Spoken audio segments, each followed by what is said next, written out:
Good evening, this is BrassTacks. I'm Zaka Jacob. It's been over a couple of weeks since the budget session's second leg began, and every single day so far has been a washout. Only one bill has been passed, with close to 36 pending. More than 80 crore rupees of taxpayer money has been wasted, and it comes down to whether or not Rahul Gandhi will apologize for his comments made while he was in London.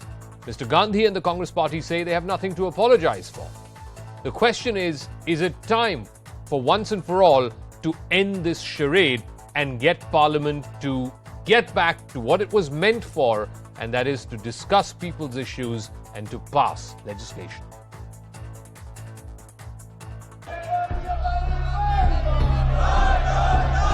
The second leg of the budget session of Parliament continues to be a write-off.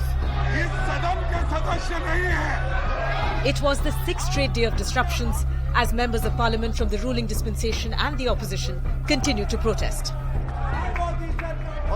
The opposition has been unwavering on their demand for a joint parliamentary committee probe into the Adani Hindenburg report. Several opposition MPs protested in the corridors of Parliament and even hung a banner that read "We want JPC" from the first floor of the Parliament building. You can see the banner of "We want JPC" right here in the Parliament House, and these are members of the opposition parties who are carrying out a protest. The place that they are standing is right outside the State Bank of India branch. There is a State Bank of India branch which is situated on the first floor of the Parliament building. This is between Lok Sabha and Rajya Sabha chambers, from where the Speaker Gallery can be entered, from where the Press Gallery can be entered, and it is right outside that bank, that branch of State Bank of India, that this protest is being carried out by the opposition leaders. To try and break the impasse, the chairman of Rajya Sabha and the Lok Sabha speaker held all-party meetings. But most opposition parties skipped both the meetings, leaving no scope for a breakthrough. I feel what is more important is the issue, which is the Adani scam, in which Prime Minister Modi is silent, and we believe that he is instrumental in what has happened. He said, how do we run? We said, as far as we, the opposition, is concerned, we the few parties who have been taking up this, we are very firm on JPC.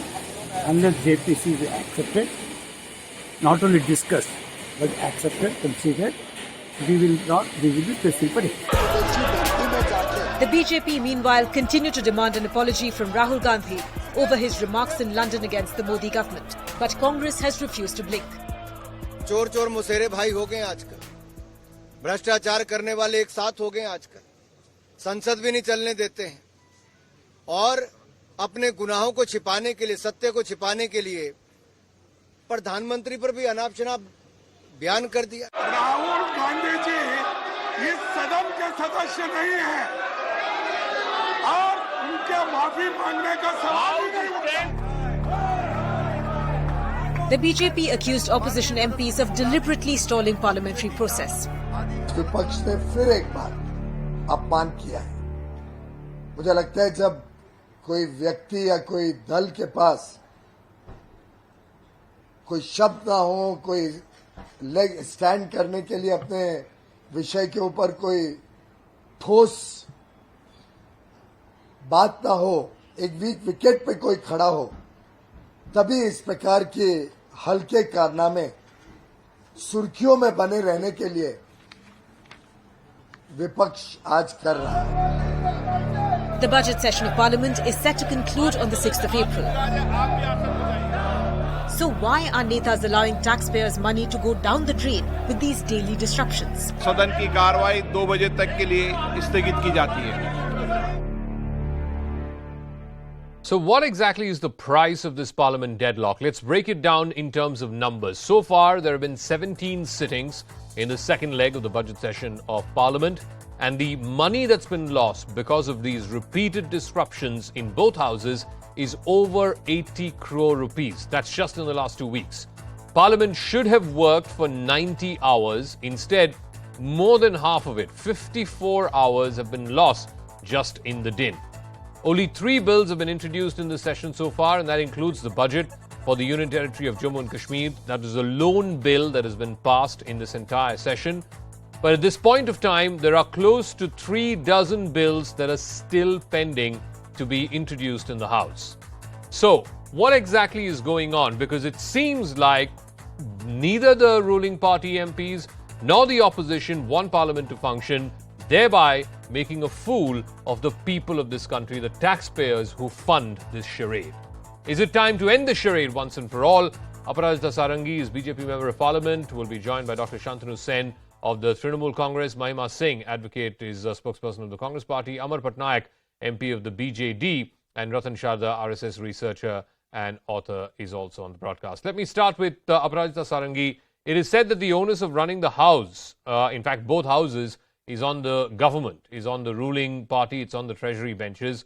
For the last 2 weeks, Aparajita Sarangi, the BJP, and you're a Member of Parliament of the lower house, you have been asking for Mr. Rahul Gandhi to apologize for whatever he said in London.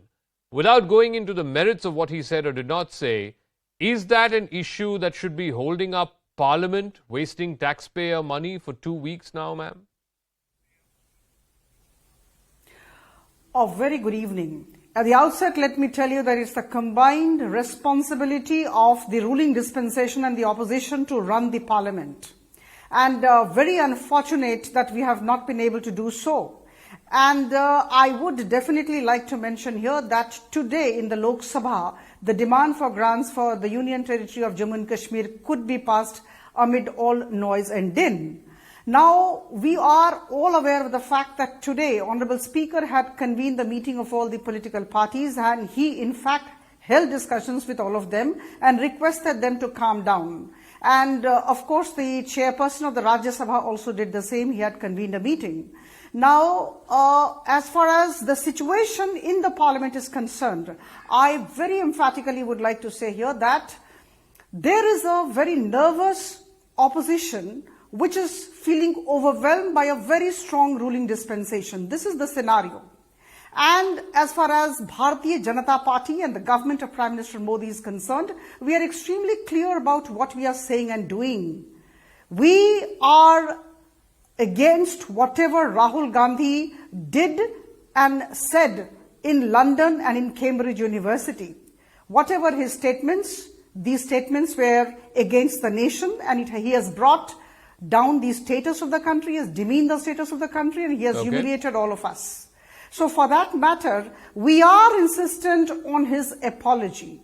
Now, let me make it very clear. In fact, you would be kind of telling me after I speak that he wanted to speak and you did not allow him to speak. Now here, very candidly, I would like to submit that he wanted to offer an explanation, but we want him to offer an apology. We have heard him on the foreign soil as to what he said. And I think we need not kind of, get any kind of explanation for him. He has requested, or rather he mentioned Europe and America, and he said, why are they silent in the matter? In fact, the democracy back home is in danger, and Europe and America should not be silent in the matter. How do you interpret this? Let me ask Mahima Singh of the Congress Party. Unpardonable, and we demand an apology. The point is that what the BJP is saying is that Mr. Rahul Gandhi, by saying what he said in Cambridge University and other platforms in London, was not only insulting the government of the day, that is the smaller issue here. The bigger issue is he was insulting the nation, he was also insulting Parliament, he's a Member of Parliament, and therefore, if any business needs to be conducted, the apology should be the first thing that's forthcoming, and then we can move on to the rest of the business. This is the contention by the BJP. If all it takes is an apology from Mr. Gandhi to get Parliament to function, to stop this colossal waste of taxpayer money, why doesn't he just come out and say sorry? Audacious, that is, Zaka, audacious demand at the very outset. Good evening, all. And let me begin with, very relevant lines of Fana Nizami Kanpuri. He says, "Is mauj ki takkar se sahil bhi larazta hai. Is mauj ki takkar se sahil bhi larazta hai. Kuch roz to tufan ki aagosh mein pal jaye." That is the strategy of the BJP, because the tide that Rahul Gandhi is unmanageable, uncontrollable for the BJP, and that's become very evident across the world. The storm that has been orchestrated by the BJP in this country, in the parliament of this country over the past over a month now, and more so arduously over the last about 10 days, is because they can control the local agencies and authorities apparently. But the market and the global market and global media is totally out of the BJP's control. And let me just say, right now, what the BJP spokesperson has said is utterly disconcerting for not only the BJP, but for the country as a whole. What she was saying is that, you see, he wants to come and offer an explanation, which cannot be allowed unless he offers an apology. Rule number 57, ma'am. You cannot be running the parliament on the whims and fancies of the BJP. You see, this is driven by late Arun Jaitley's, he reflected upon the BJP's culture in 2010 when he said, obstructionism is a part of legitimate parliamentary tactics. And but Advocate Mahima Singh, can I ask you something? You in a sense, maybe you didn't realize it, but in a sense you gave away in that answer, ma'am, 10 seconds. You gave away in that answer that Modi government may be able to control a lot of things domestically, but they can't control it internationally.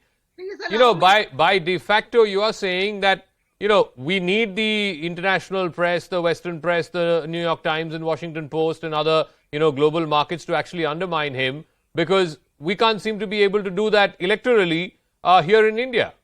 Let me willy-nilly, that's what you are saying. I'll come to your question, but let me complete my thought first. In 2010, a whole winter session was washed out, Zaka, because the BJP was demanding resignation of a minister and constitution of a JPC. And the same BJP, sitting as the ruling party today, can, be so non-committal, can be so brazen in its conduct that it can absolutely forego democracy for its and fancies. And what you have just asked me, let me say that we are living in a world when FDI drives the economy, for a major part of it.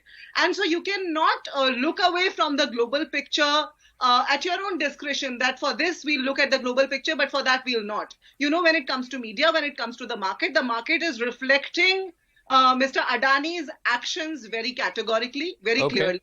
And all we are asking is, what are you trying to hide? What is your relationship with Mr. Adani? So let me go across to two other MPs who are joining us from other opposition parties as well. Amar Patnaik of the BJD is there with us, and Dr. Shantanu Sen is also joining us. Mr. Amar Patnaik, fact of the matter is that you have taken a slightly different position from the rest of the opposition. While you may or may not want a JPC into the Adani affair, the fact of the matter is, I'm sure that you don't think disrupting the House is the way to go, even if that was a demand and that demand was a legitimate one. Like I said, if 17 days of the second leg of the parliament session have been wiped out, only one bill has been passed, and that too today, and there are 36 that are pending, what is it that opposition parties like yourself can offer to the combined opposition? We've seen 17, 18 parties who are adamant about JPC. They are the ones who are coming out to the well of the houses and sloganeering. They are as much party to the House getting disrupted as the ruling party side is. What is it that you are laying in front of Parliament and your appeal to these opposition parties as to how we can find a via media or a way forward? Because, we can't afford for the remainder of this session to be washed out, because that would be a crime on the people of this country. Well, I think first thing, let me make one thing very clear, that we are not a part of the opposition. We are not a part of the opposition. We are not a part of the government. We are there as representing a regional party to ensure that the state's interests, the interests of the people of Orissa, are completely protected, are completely raised with the central government so that they get their rightful dues. Now, when you are there in this kind of a position where the House doesn't function, as I have said earlier, yes, you are right. Just as the rest of the country, my constituents in Orissa in fact, it is within their right, and it is fully understandable if they ask me the question that what did you achieve in these 7 or 8 days, or if the whole session gets washed out, what did you achieve for us? What did you achieve for the state?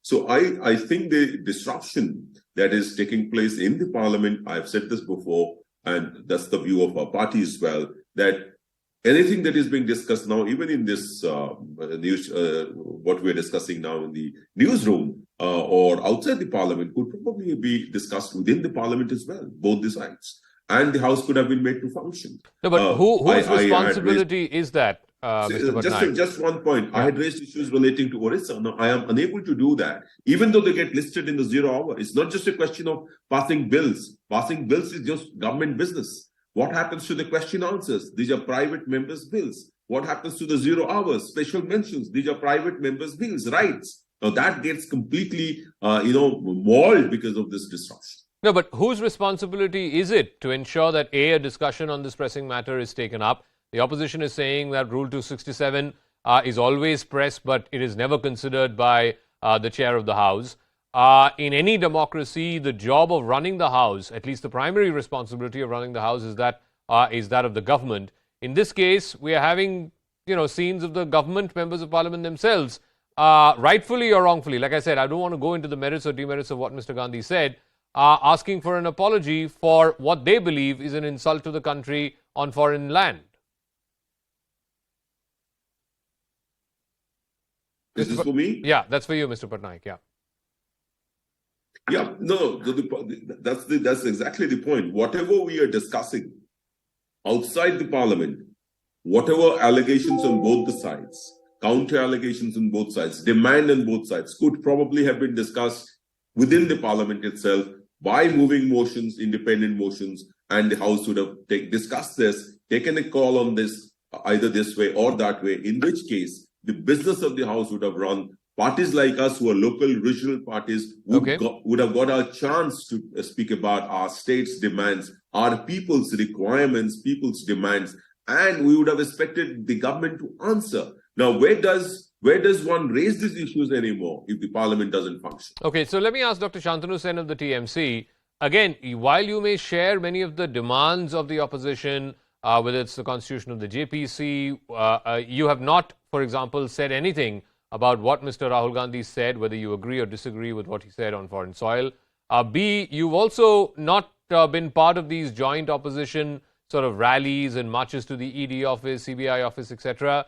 Why is that, Dr. Shantanu Sen? Why is the TMC more like a lone wolf here rather than part of the pack? Because you seem to be sort of trying to carve a path of your own. Why is that? Even though your demands are very similar to what the rest of the opposition wants. See, first of all, the anti-BJP attitude of Trinamool Congress need not to be proved any further.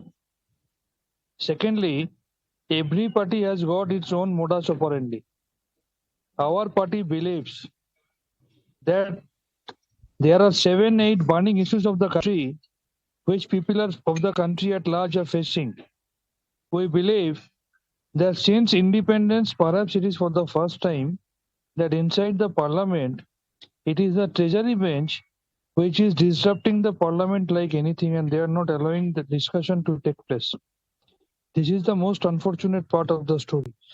Secondly, I must let you know, we demanded Supreme Court monitored time-bound investigation because we have got several experiences so far the JPC is concerned. If JPC takes place, it will be a member of 31. It will be a committee of 31 members, where the ruling party BJP will be having their majority, along with the chairman from their side. So we have every doubt JPC cannot give any proper conclusion or any proper judgment. But Dr. Sen, you are asking for a court-monitored, time-bound probe. The court has already ordered that. The Supreme Court has already ordered that. We demand day-to-day reporting and day-to-day investigation and time-bound investigation. We don't have any faith on JPC because the reasons as I have cited before. Okay. And thirdly, we believe that this SBI and LIC issue, this Modi-Adani scam, this unemployment issue, need of women empowerment and women reservation bill, this price hike, the LPG price hike, the price hike of essential commodities, these are of much more importance because all these issues touch the basic need of the common people. Okay. So that's why we want discussion We are strongly against this disruption being caused by the Treasury bench. So let me ask and Ratan we want the Sharda, Parliament to function. RSS researcher and author, about this. Again, it comes back to what the opposition is continuously saying, that why are the Treasury benches disrupting the House? They may or may not have a legitimate concern with what Mr. Rahul Gandhi said on foreign soil. But, for example, what Mallikarjun Kharge today said in the Rajya Sabha, that Mr. Gandhi is not a member of the Rajya Sabha. Why is the business of the Rajya Sabha being held up? Well, Zaka, I must say that I'm very saddened by the developments that are happening. Actually, no development happening in the parliaments. Rahul does not know that what he has done to defame Indian democracy, Indian institutions, and the media itself, as you rightly pointed out, Indian media. And he's not going to apologize because he wants a ruckus. Now, having done this, not understood what he said all over the world, now BJP will definitely take advantage of that. It has taken advantage of that because anyway, House was not going to work in the name of Adani. And what is the case about Adani? Will JPC be made on the basis of a short seller stock player? Should it be made on the basis of some people losing some money in the stock market, which is a gamble anyway? The company hasn't gone corrupt. People have not lost their investment, and it is doing wonderful business. It is anybody's case that Adani is taking over ports overseas is against Indian interest? If other people would have applauded, these people are crying about it. And coming to more serious issue, what is the JPC result anyway? As he rightly pointed out, JPC has generally not resulted in anything. Last 25 years, 4 JPCs before were rejected by opposition. Harshad Mehta got delayed, and finally, after 5 years, special court was set up. Ketan Parekh report was finally diluted. There was a pesticide report in soft drinks. So, what are we talking about? No, but JPC, you know, by not allowing the House to function. Just last second. Okay. Just last 5 seconds. They are saying day-to-day hearing. Can government or anybody force as the Supreme Court or the agencies who are working under Supreme Court to force their investigation speed? So this is all, very big farce on the people of India. Okay. And I think so. Let me go back to Aparajita Sarangi, because I think one of the things that the opposition is saying is, whether you agree or disagree with what Mr. Gandhi said, he essentially said that democratic institutions in the country are being captured by the BJP, whether it is, the judiciary, the press, election commission, so on and so forth. By not allowing parliament to function, by not allowing opposition leaders to speak in the House, aren't you making what Rahul Gandhi said into a self-fulfilling prophecy? You are actually, actualizing what he said by not allowing the House to run, or at least not making an attempt to try and reach some kind of a common ground and to try and make efforts to make the House run. Rahul Gandhi can now turn around and say, this is exactly what I was saying in London. The BJP is not allowing opposition members' voices to be heard in Parliament. I started my submission today by saying that Honorable Speaker and Honorable Chairman Rajya Sabha, both of them actually started discussions today. And amid the noise and din, the demand for grants for Jammu and Kashmir was passed. And in fact, all the while, Honorable Speaker in the Lok Sabha had been trying to kind of calm everybody down. And to say that the ruling dispensation is not making any efforts is far from the truth. But at the same time, there are certain issues which cannot be compromised with. It's a question of the nation's dignity, and we just cannot let it go. Rahul Gandhi cannot offer explanation on the floor of the House. He has to offer apology, an apology not to the 500 odd MPs in the Lok Sabha and 250 in the Rajya Sabha. No, not at all. He has to offer apology to the nation, to the 140 crore Indians. Whatever he has done is not right, and he must accept. Unfortunately, we heard his press conference, and we have been hearing all the leaders of the Congress. There is not an iota of guilt. Okay. Whatever is wrong, and whatever is right is right. And I think whatever the behavior of Congress, especially Rahul Gandhi, is unacceptable. So Advocate Mahima saying, I'll give you the final word. He may not have asked for intervention by, let's say, the US or Europe or other countries, but the fact is, if you look at the language that Mr. Gandhi used, it's almost like, Europe, America, why aren't you saying anything about what's happening in India? It's almost like beseeching them to say something about what's going on in India. Well, Zaka, we are living in a global village, first of all, let me just say that. And when I hear the BJP spokesperson, the spreaders of fake news today, the machinery that's responsible for spreading the fake news today, I want to ask them a simple question. Why should Mr. Narendra Modi not apologize for insulting my forefathers, your forefathers, the country's citizens' forefathers by saying... never invited Europe and America. Not interject, and where are we headed as a democracy, Zaka, I want to ask. Because you see, before 2014, we were under a debt of about 55 lakh crores. Today, it is 155 lakh crores. And if you talk about the human rights ecosystem in this country, we are invoking rule number 357, and the BJP MP, honorable MP sitting here on the debate as a spokesperson of the BJP is saying that, you see, we want an apology. So you want to deprive him of his right as a representative of the people. That speaks for itself, madam, and that speaks for where you are taking the democracy today. You want it to be a presidential democracy where the Prime Minister doesn't come to the houses for the one second. To change our system of governance from parliamentary to presidential, you have to have 2/3 majority in both houses. That as of right now does not exist. I don't think that is. I mean, that is just an alarmist sort of situation or a picture that you're painting. But be that as it may, like I said, I think the ultimate loser, and this is really what all of us need to ponder on. The joke is really being played on the people of this country, because the people of this country are funding Parliament. Like I said, over 80 crores have been spent in the last 17 sessions, which is the budget session of the Parliament. And the real sort of joke is being played on the people of this country. Yeah, Ratan Sharda. I am saying it's just question of just money. It is also question of laws that are not passed, the government bills that are not presented. Correct. It's a huge loss of the people of India. Yeah. It's not just a question of money, because money is one thing. Other is the irresponsible parliament members, and people see this. They will be, and I am telling you, Congress will have bigger loss of face than BJP anyway, because BJP is today enjoying a goodwill that Congress doesn't have. They should realize it. Okay, Amar Patnaik, final word, sir. I've got to wrap up in 30 seconds. No, I entirely agree. I think we have to be extremely mindful of the fact that the people of this country, the citizens of this country, have been expecting for a long, long time a better behavior, a better response, a better, democratic conduct in the parliament from their representatives.